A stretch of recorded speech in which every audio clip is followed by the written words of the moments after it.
Let's take a look at update rate. We've talked about this a little bit.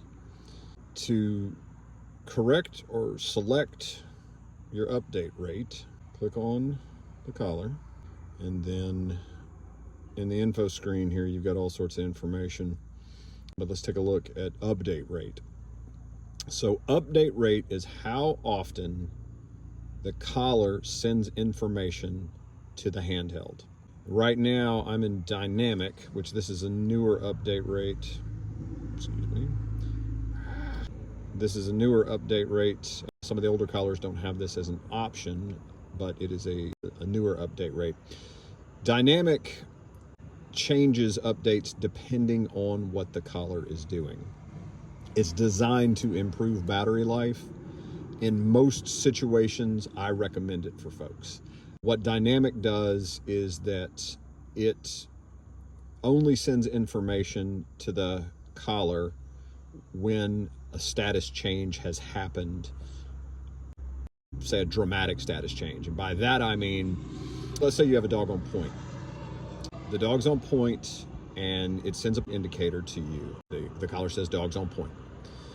Now, in a 2.5 second update rate, what's going to happen is that every 2.5 seconds, the collar is going to send you an update that says dog's on point.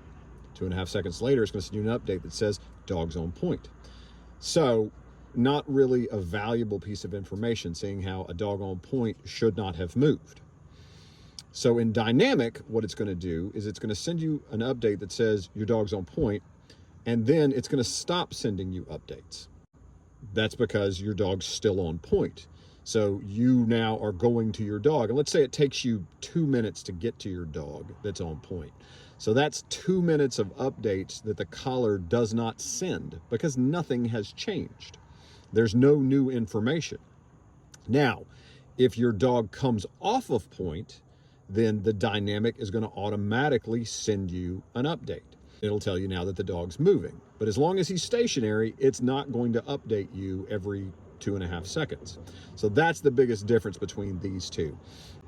You know, dogs being on point might not save you an enormous amount of time, but what I tell folks is that there's two kinds of folks. There's folks that turn their collars on in the morning, leave them on all day, and then there's folks that turn their collars on in the morning and then they turn them off, say when they take a break or when they move to another spot or when they stop for lunch. I'm the guy that leaves my collar on all day.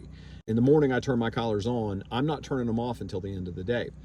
When I stop for lunch, and let's just say that I stop and take a 45-minute break